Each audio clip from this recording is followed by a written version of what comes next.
Welcome to the Joy of Cruising podcast with your host, award-winning author Paul C. Thornton, a weekly conversation with the amazing cruisers featured in the Joy of Cruising trilogy, comprised of The Joy of Cruising, Cruising Interrupted, and new release, The Joy of Cruising Again. Each book is a compilation of features about cruisers and cruise and travel personalities from around the world. It's the next best thing to cruising, hearing about cruising from the unique and diverse perspectives of Paul's amazing guests. Hello, passionate cruisers. This week on the Joy of Cruising podcast, I am delighted to welcome Christine Zimmer, a Voyager of distinction. No, she is not royalty, not a celebrity, a cruise ship godmother, or anything like that. She hasn't cruised hundreds of times. She is a cruiser just like you and me. Well, sort of. I wrote about Chris in my second cruising book, Cruising Interrupted, in the feature, A Voyager of Distinction, in the section Cruisers Like You and Me, sort of. It's always fun to feature someone in the book or podcast that I know. Chris lives in Southwest Florida, where I lived for 9 years, and after retiring from a distinguished career as an educator, Chris and I became co-workers and friends when she settled into a part-time career working with adult learners at a university I worked at. Emphasis on part-time. When not helping lifelong learners keep their minds engaged, Chris traveled the world helping seasoned cruisers keep their minds, bodies, and spirits engaged on luxury cruise ships. Chris is a host for Distinctive Voyages. What that means is she leads and coordinates cruise activities for passengers that have availed themselves of the services of Distinctive Voyages, a selection of hosted cruises whereby a Distinctive Voyages host serves as a private expert to answer questions, provide advice, and coordinate the services and amenities available to each traveler, such as a private welcome reception attended by ship officers, an exclusive shore event, a private excursion led by the Distinctive Voyages host, and select luxury amenities. I'll leave it to Chris to provide the inside scoop. Welcome, Chris, to the Joy of Cruising podcast. Good morning, Paul. So how you doing? Really good to see you. Likewise. Life is good. How about with you? I'd say life is good. Since I last talked to you, I just published, the last in the series called The Joy of Cruising Again. And as I came to the end of that book, right. I was getting a little anxious, wondering how am I going to continue to pursue my passion. Besides cruising, you can't cruise all the time. My wife won't let me. So I decided to try this podcast thing, and I have found a new passion. So before I ask you to talk about your interesting opportunity on the sea, tell the listeners about yourself, where you're from, where you live, your professional background, anything that you would like to share. Okay. I'm originally from Rochester, New York, born and raised there and lived there up in the cold tundra country until I was around 32.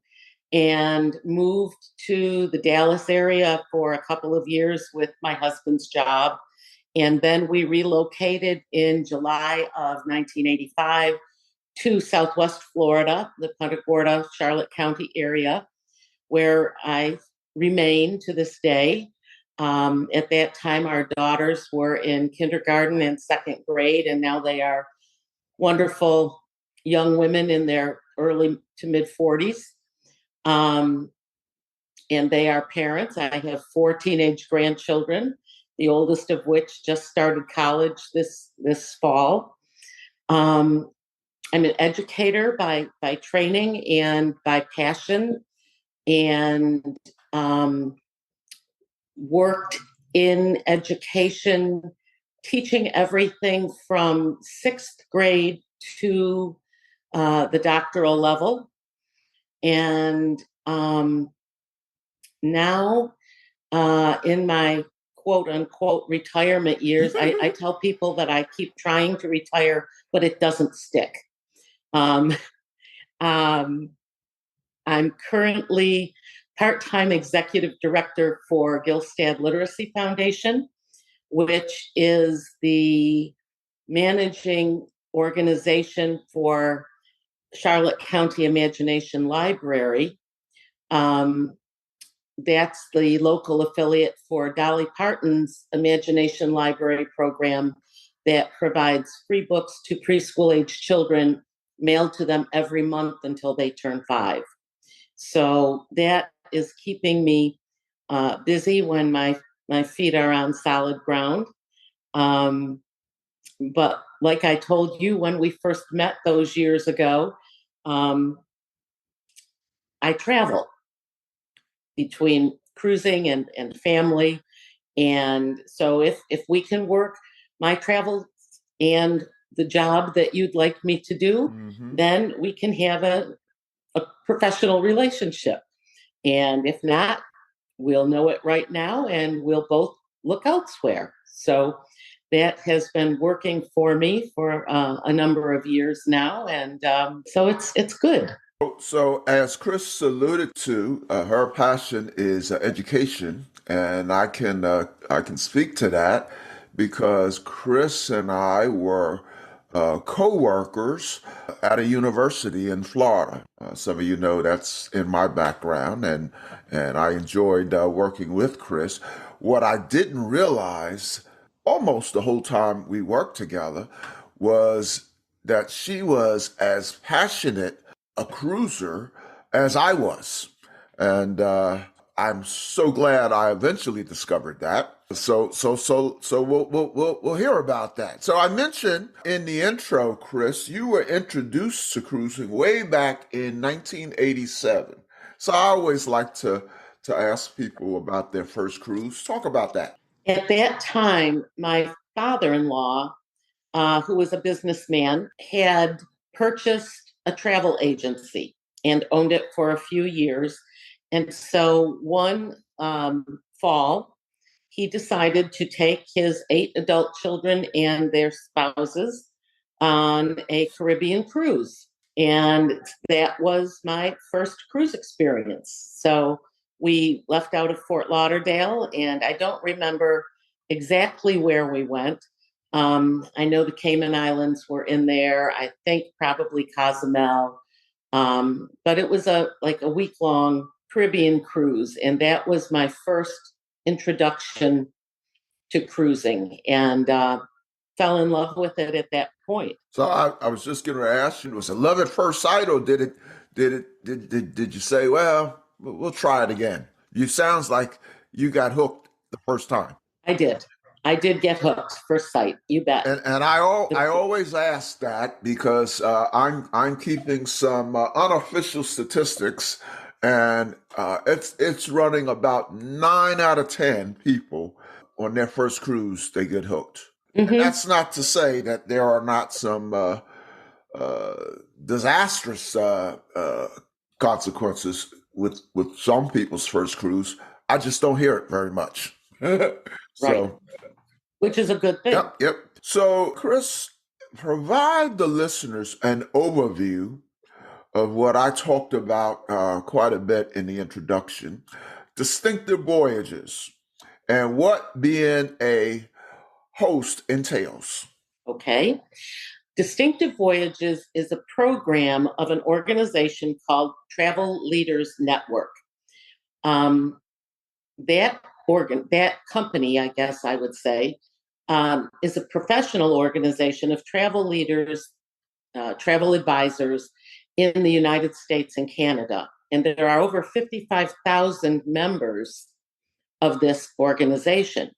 And just like many other organizations, and in particular professional organizations, when you have a large membership, there are many things that you can do and many types of programs or amenities that you can provide to your members and their clients. So Travel Leaders Network has a number of programs, of which Distinctive Voyages happens to be one of them. In the Distinctive Voyages program, we currently have 15 partner providers that offer a Distinctive Voyages component on their ships. They range from large cruise ships. Most of these are in the luxury level of cruising. So a number of the corporations might have 2 or 3 tiers of cruising levels. But the ones that do the Distinctive Voyages program are geared to the mid and upper income cruising clients, I guess is the way I would put it. So we recently added a riverboat company. We have a sailing ship company, and there are companies that have what we would call a regular cruise ship with passenger counts that range anywhere from a few hundred to several thousand. I don't know that there are any of the mega ships that are part of that. The largest ships that I have been on, the passenger count has ranged around 3,000, give or take 100 or so. And not every sailing has a Distinctive Voyages component. Only some of them do. So this year, I want to say that there are between probably 350 and 400 cruises among all 15 partners altogether that have a Distinctive Voyages component to it. So when a passenger books a cruise with a travel agency that is a member, talk about what the passenger sees. What's the difference between me calling up Costco and booking a cruise? Don't laugh, because I literally did it about 1:00 in the morning last night.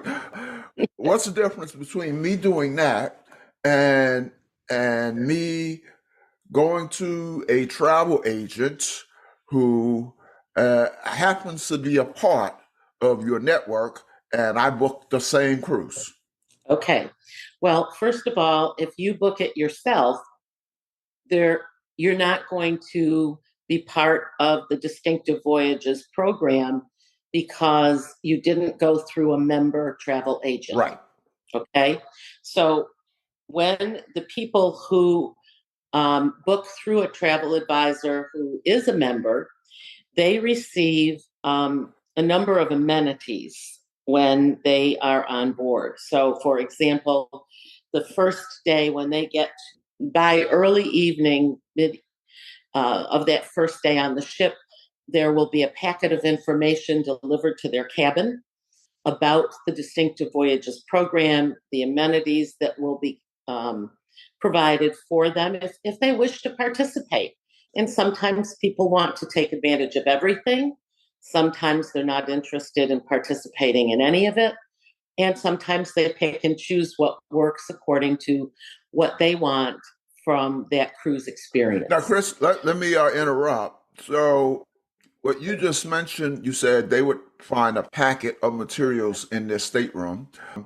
At what point, or is there any point, let's say I wanted to go to that cruise I booked on my own. Let's say it was stopping in Santorini. I wanted to go to the Greek Isles, and then John Smith goes to his travel agency and he wants to go to the Greek Isles.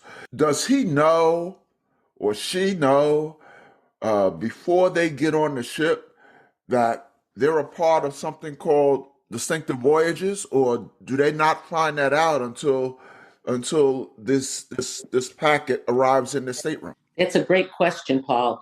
And the answer is maybe. Some travel advisors are great at letting their clients know that this is something extra that they're receiving, and they get these amenities because of their travel advisor. Right. Because their travel advisor is a member. So if the travel advisors, those that realize that this is something extra, that they can tell their clients, hey, because we work together, you are able to have some extra special amenities that not everybody gets. And in fact, we have started, I've been doing this now for 7 years, and we have recently, since the pandemic, we have started sending an email ahead of this time to the travel advisors, reminding them that they have clients on a particular sailing and that these are the amenities that their clients will receive, and that we are going to be telling their clients that it's because of them, and that we hope that they are also using this as a marketing tool for their own business, because people like to feel like they're getting extra value. Sure. I mean, For if something. I got these amenities, for my next cruise, I want to go to I want to check out London and go to the Southampton port. You don't want me going back to Costco. If that's what I used to do, you want me to come back to you Right, as a travel right. advisor. Now, I cut you off earlier or interrupted earlier. You were talking about that packet of amenities. So Mhm. what's in that packet? Well, the first thing that's in it is a welcome letter introducing myself to the passengers. Um, there is also Now, a you say introducing yourself because you are the Distinctive Voyager correct, hostess. yes, Okay. and telling them about the program, telling them that they are invited to a welcome reception with the date, the time, and the location on the ship, telling them that they are entitled to a complimentary shore excursion, because on most of the partner cruises, shore excursions are an extra cost to the clients. So this is something that's usually a value of around $100 on average per passenger. That is something that they can avail themselves of if they would like, and what it is. And there's a flyer in the packet that describes the excursion in detail, including the time that we will all gather, the location on the ship where we meet, and then we all go off the ship together, meet the local guide, get on the bus, and off we go for the day on the excursion. Or in some cases, it might go on a small ship, or some other type of transportation that is not the cruise ship that we're all sailing on at the moment, because it's a smaller group. So those are the types of information that are in the packet. Then that same day, I make a phone call to the stateroom and either speak directly with the passengers or leave a message for them. Again, introducing myself, welcoming them to the Distinctive Voyages program, mentioning the packet that has all the detailed information about the welcome reception and about the exclusive shore excursion, and sort of a personal invitation. The welcome reception is normally the first full day at sea. So it's like a personal invitation. We'd really like to meet you. I try to have some door prizes and things like that to entice people to come, to the welcome reception. And it gives them a chance also to meet the other people that are part of the group that will be going on the shore excursion, and to meet myself and whoever else is traveling with me as a co-host. So this is not a group cruise, and the passengers totally access the Distinctive Voyages benefits, or they could totally ignore them. Correct.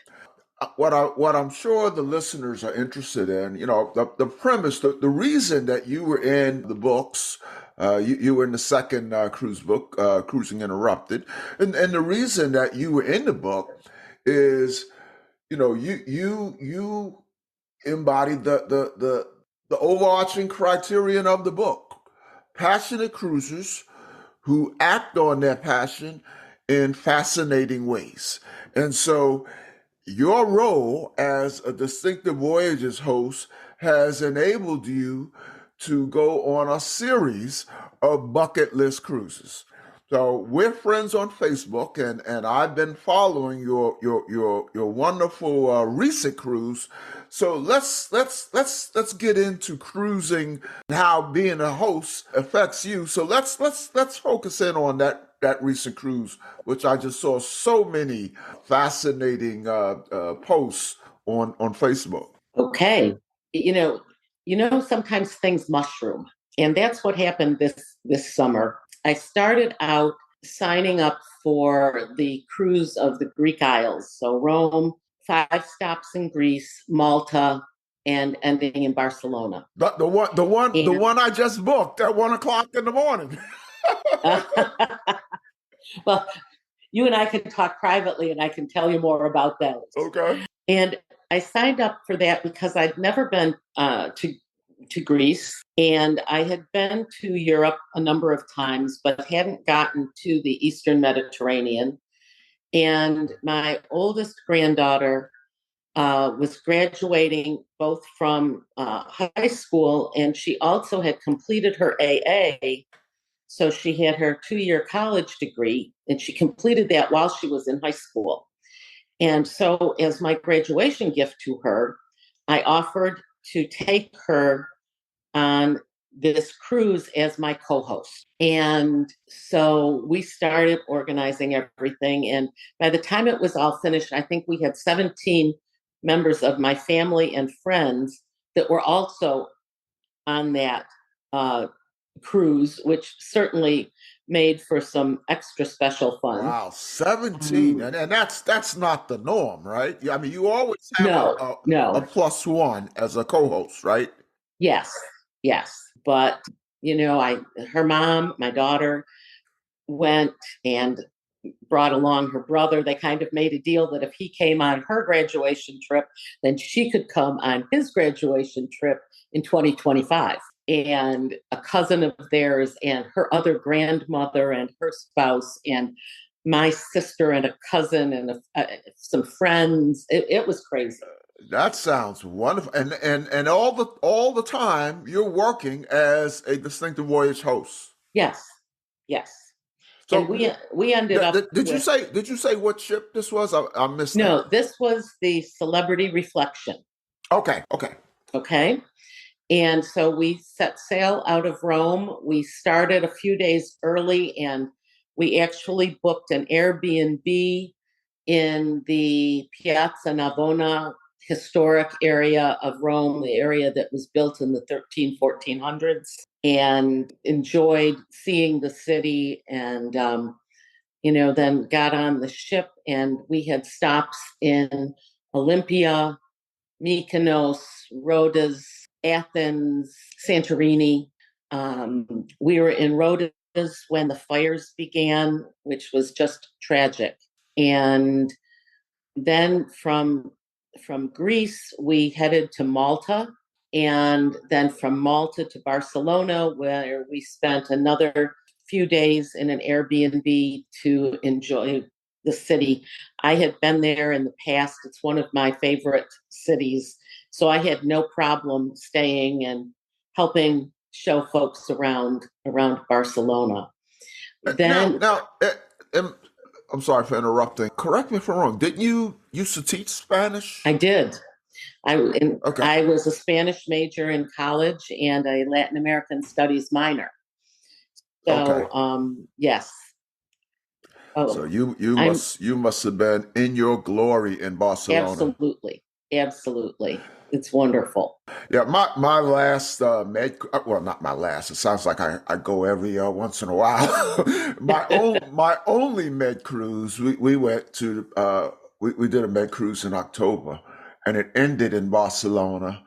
And we stayed just an extra day, but enough to tour the city, but not a real Hmm. Airbnb stay like you just mentioned. That Greek Isles cruise that I talked about, it does end up in Barcelona. And this time we're going to do it right. So offline, I'll get some information from you about Airbnb if you are Yes, pleased with it. sure thing.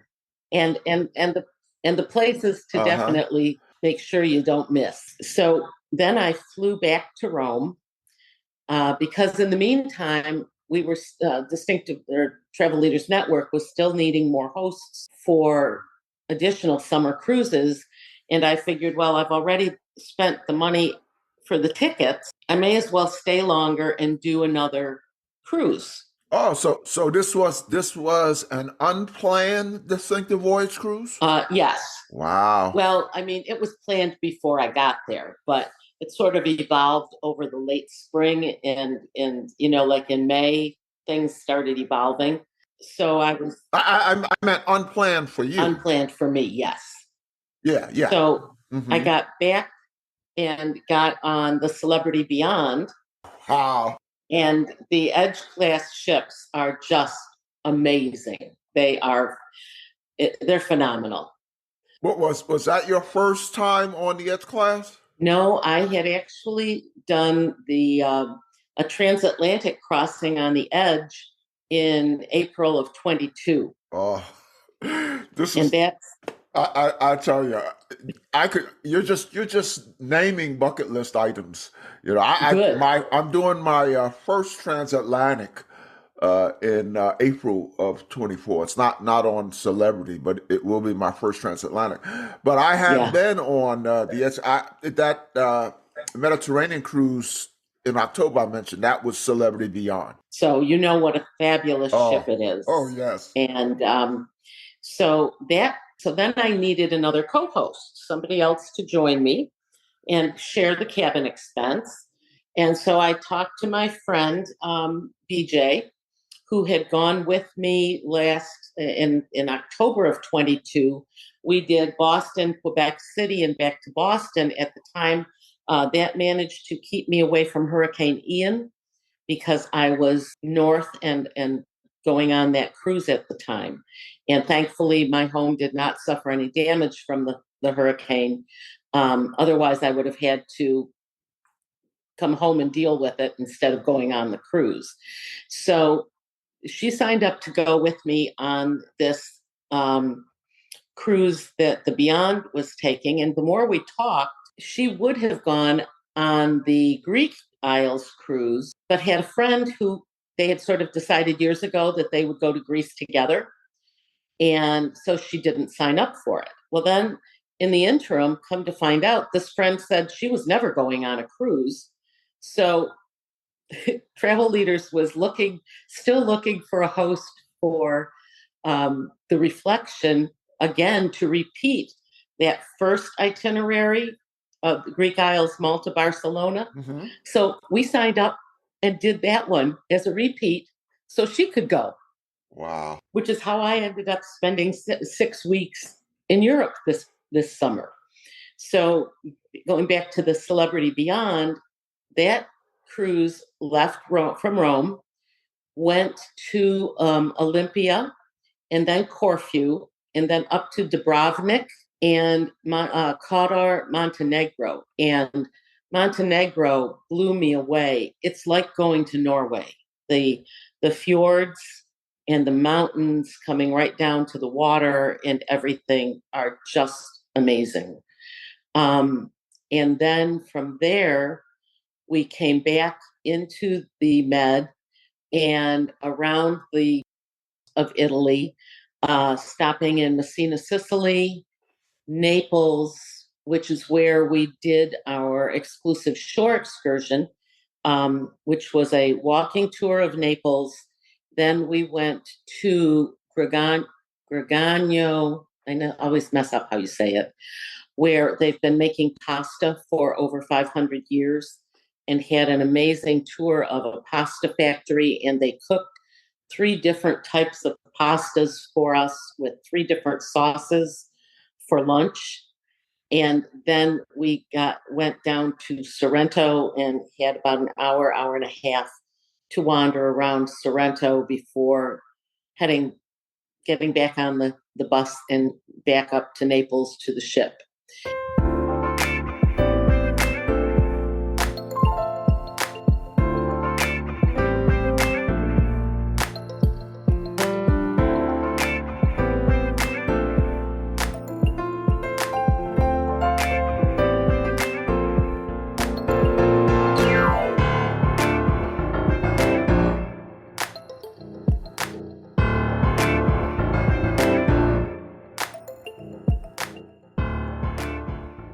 I'm just curious. So that Naples excursion that was for Distinctive Voyage travelers, uh, did most of them take advantage of that? Most of them did. We had a full bus, and that was a smaller number of people altogether. There's like 70 some in the Distinctive Voyages group on that sailing, Hmm. and we had around 50 that came on the excursion. Now, I remember when I interviewed you for the book, sometimes there's some special meet and greets with the officers Mhm. or things like that. Talk about that a little bit. Well, I always ask the onboard coordinator that I work with, the group coordinator, to please invite the officers to the welcome reception. Okay. And usually, at least a few of them try to come. It all depends on what else is going on the ship at that point in time. Normally, at least a couple of the officers that come to that event. Well, just like when I interviewed you for the book and listened to your exploits as a Distinctive Voyages host, I'm sitting here just fantasizing about being a Distinctive Voyages host. so, when Cruising Interrupted came out, if you recall, it came out during the cruise lockdown. Yes. Although we could kind of see to the other side, if you will. Then you had some exciting plans we discussed in the book for your post-lockdown cruise or cruises. So take us through the highlights of, other than the one, your most recent one, take us through the highlights of your post-lockdown cruise. It really was neat. Distinctive Voyages decided during the lockdown time that they wanted to have an opportunity to re-engage with a number of the hosts. And so in November of 21, they had a host retreat slash training opportunity, if you will, and it was held on the Celebrity Constellation. We sailed from the port of Tampa to Cozumel and back, and I know we had another one or two stops. It was probably just one other stop. It was a 5-day cruise. The Constellation was the first ship out of the port of Tampa since the lockdown. We had small ships Oh, all okay. around us. People pulled their cars off on the side of the road and got out of their cars and were cheering as we left port. It was, even now thinking about it gives me chills because it was such a special moment, Wow. not just for us, but people that live in the Tampa Bay area, recognizing that this was an industry that employed a lot of people in that area that was coming back online now. That's interesting. I've had several guests who spoke about being on the first cruise out of a port. And the stories are all amazing. I have one where Mhm. this guest was chosen. Now she's a blogger. She's a known blogger. I guess the cruise line became aware that they were on that first ship, and she not only had to, open up the ship, or whatever, but they were upgraded to the biggest penthouse suite on the ocean. I mean, it was amazing. Then another couple, they also they were on a podcast called Living on Cruise Ships, and they were chosen, side by side with the CEO of Carnival Mhm. to open up a ship. I believe it was a Pride, and they had big scissors and cut ribbons. So that's becoming a little sub theme of some of my interviews. People who were instrumental, or not instrumental, people who were on instrumental Right. sailings, and sometimes they were instrumental because they had to cut ribbons and what have you. Sounds like you had. So this cruise wasn't just the hostesses or hosts. This was a regular cruise, and you were just a group on the cruise. Okay. Because that's what the meeting rooms could accommodate, Okay. At sea, we had workshops and meetings and networking opportunities and things like that. And when we were in port, we went into the towns. We were the first ship into Cozumel also. And oh my gosh, yes. And you just felt so happy, especially for those folks Right, whose entire livelihood depends on the cruise industry. right. In many cases, they were so happy to see us come into port, get off the ship, come into the shopping areas, the restaurants, the bars, the tours, all of those types of things. It Sure. really was pretty amazing. February of 22, I took my mom, who was 92 at that time. We did a week-long cruise on the Celebrity Reflection just to go and have a good time. She usually will come down and visit me in February or early March to get out of winter. She says that then when she goes home, she knows that winter is almost over. So was that cruise that you did with mom? Was that on a Distinctive Voyages cruise, or you just did that on the? No, it was not. It was Okay. just one that was a good one. It was convenient, and we had a good time. Then the first actual Distinctive Voyages cruise that I did was April of that year, and that was the Edge Transatlantic repositioning cruise. And Wow. it was 5 days, 6 days on the ocean before the first port was Madeira, Portugal, which is actually off the coast of Morocco, which I didn't realize till I was getting ready to go on that cruise. And then, of course, we went through the Straits of Gibraltar. We went to Palma. We stopped in Malaga, Spain. We stopped in Cartagena, Spain. We stopped in Palma de Mallorca, and that's where our exclusive excursion was.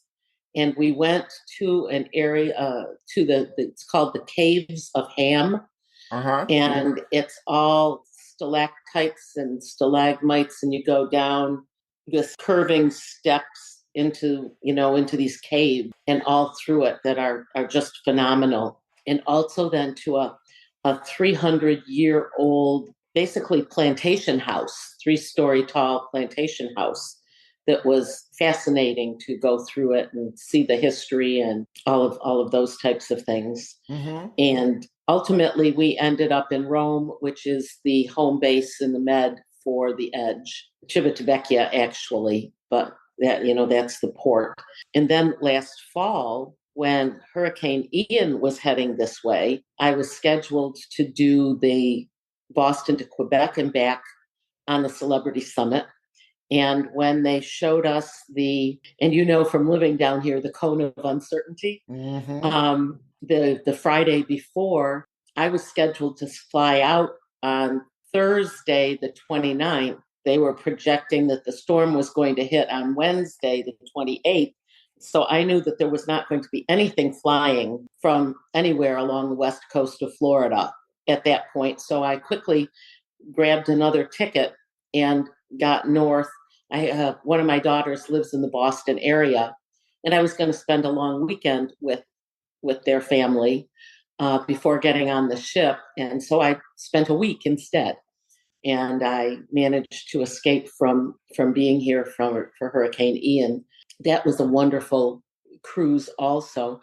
Unfortunately, what might have been a beautiful leaf peeping experience, Hurricane Fiona had gone through Nova Scotia a couple of weeks earlier and had stripped a lot of the foliage from the trees.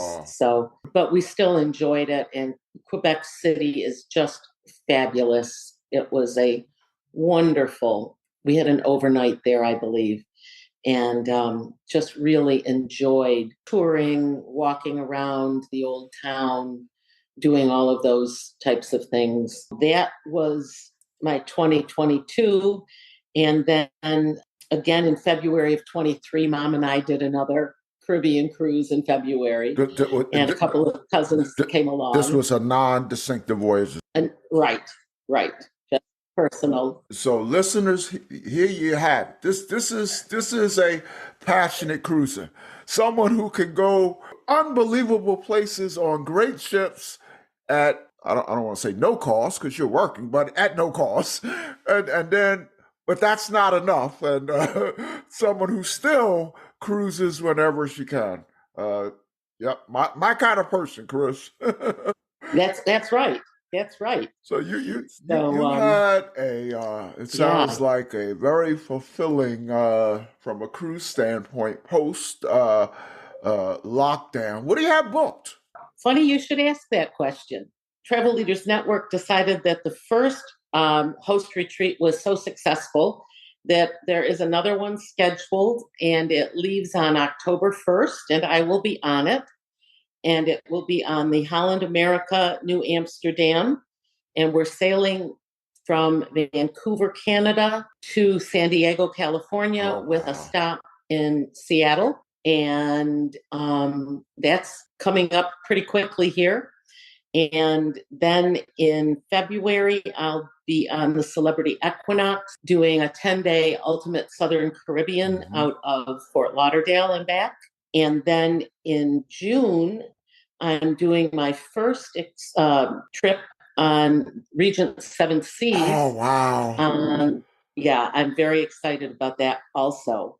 We're going to sail, it's on the Explorer, sailing from Vancouver to Whittier, which near Anchorage. So a 7-day trip in Alaska. Wow. Hey, Chris. If you hear any buzz about the Distinctive Voyages needing a guy to carry things, I'm available. I haven't heard of any openings for that type of a Well, position, Paul. it may What can come. I It say? may But come I'll keep you up. in Just mind. keep I'll in keep you in mind. mind. I'm retired now, so and you can vouch for my work ethic from us working together. Right. Right. So Definitely. anything else booked? That's all that's booked Any at the near moment. term wish list? Got your eyes on any of the new ships?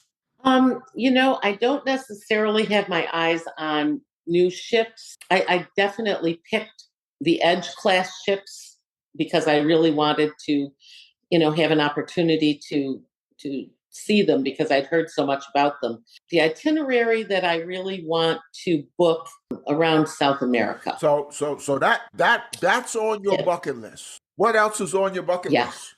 Well, there was one that an opening that came up recently that if I didn't have so many things scheduled this fall, I was really thinking about it. Prior to this summer, the thought of being gone for 6 weeks really kind of freaked me out, but I was fine with it. I mean, I was ready to come home and sleep in my own bed, but still, they were needing a last minute host for a 73-day cruise in and out of Fort Lauderdale to go all the way around Africa. Wow. And it's leaving the 10th of October and would be back like the 21st of December. I really looked at that, but I've got a commitment to the Imagination Library program here, and I'm the one that's responsible for raising the money to keep the books flowing to the kids. So I needed to stay home Well, and take care of business, I unfortunately. applaud you for sticking to the importance of your cause. But I tell you, I interviewed someone just a few weeks ago, Dave Monk, and he's a journalist and cruise blogger and goes on a lot of media trips, and he was telling me he turned down trips to Galapagos. Now, when I interview people, I always ask what's on their bucket list, and that is at the top of probably half the people I speak to. That's at the top of their bucket list. He turned it down twice, Right. and now you're telling me you turned down Africa cruise. I tell you, I just well, Yeah. I won't even say what I was going to say. that is that's a You know, good problem to have. exactly. Exactly. And I need to actually retire so that I don't feel like I can't take some of But again, these. you're doing important work, so I applaud you. Yeah. Before we let you go, Chris, a couple of light questions, hopefully fun questions, and then perhaps an oddball question that doesn't directly Okay. relate to cruising. So, I like this first question is just so that I can get some ideas. I like to try things on cruises, and I get a lot of great ideas from people like you. So, what's your favorite cruise drink and cruise food? My favorite drink is a There pina you go. colada. Favorite food is bread pudding with Oh vanilla wow, we sauce. we we we have very similar tastes because that's close to my favorite drink, and you just described my favorite dessert when I'm in New Orleans. I haven't I haven't had Okay. anything that matches New Orleans on a cruise ship, but that is a favorite drink of mine. I mean, a favorite. Well, Dish. when you're on Celebrity and you're in the Ocean View Cafe, be on the lookout for their bread pudding. And on pina colada, here's a tip for you if you haven't heard of. Have you heard of a Miami Vice? No. So Miami Vice is a pina colada and a strawberry daiquiri mixed. Oh my. Okay, that sounds interesting. Yeah, yeah. And on some lines, they do it such that it's swirled where you can see the pina colada and you can distinguish the pina colada and the strawberry daiquiri. They do some really neat things with it. Other lines, they just kind of mix it all together, and so Yeah. either way, it's delicious. Okay, second question: what is your most memorable, or happiest, or funniest, or even most embarrassing cruise or port experience? Well, I would have to say the most memorable would have been when we were in Rome after the transatlantic crossing on the edge. We actually stayed in Italy for 6 days and got off the ship, went to Naples, to Pompeii, to Sorrento, and then back to a few days in Rome, and got tickets for the papal audience that Wednesday. And I was 10 feet from Pope Francis when he came riding by in his Pope mobile. Now, let me interrupt. Were you allowed to take Oh, photos? yes. Oh, okay. Yes. Then afterwards, we had to go get tested for COVID because we were flying home the next morning. And so we went to a pharmacy to have the test done, and I was positive. Oh, I wow. had no symptoms. I was absolutely shocked that I turned up positive. So instead of flying home that day, I was spending another 10 days in Italy until I was allowed to fly back to the US. But it was fine. I sent my friend who was traveling with me. She was really afraid that I was going to get sick. And so she wouldn't leave me initially. But after 5 days, I said to her, go, I'm okay. It worked out fine. Nobody official knew that I had it. And we were at a hotel on the outskirts of Rome. There was a shopping mall at the end of the road. So we'd have breakfast at the hotel, walk to the shopping mall for lunch, get food at the food court, just, wearing our masks and staying away from other people. And then there was a restaurant that was in an old barn right next to the hotel. And they had the tables set very far apart and a lot of doors and windows that were open. And so we'd go over there for dinner at night. And so it wasn't, we could have gone sightseeing, but chose to behave ourselves and treat other people well by not going out and around and in crowds and things like that. I came home 10 days later. It turned into a full month away. But I would say to all of your listeners, get travel insurance. It cost me about an extra $2,000 for those 10 days. And I was reimbursed for all but about $175 of it because of my travel insurance. There you go. There you go, listeners. I whenever I get a chance to provide my 2 cents on various Facebook groups and what have you, I talk about the importance of travel insurance. But you just heard it. You just heard a first person account of why it's important. So And And I buy an annual policy. They're cheaper than buying them for one trip. My annual policy that I renewed last February was $259. Finally, the oddball question. So I know you have a lot of friends through both the cruising world, the education world, and your community, because I know you are have always been very involved in the community. So welcome to Chris's friends joining us today. I hope that you become a permanent listener of the Joy of Cruising podcast. Chris, share one thing that my listeners and your friends, hopefully my new listeners, don't know about Chris.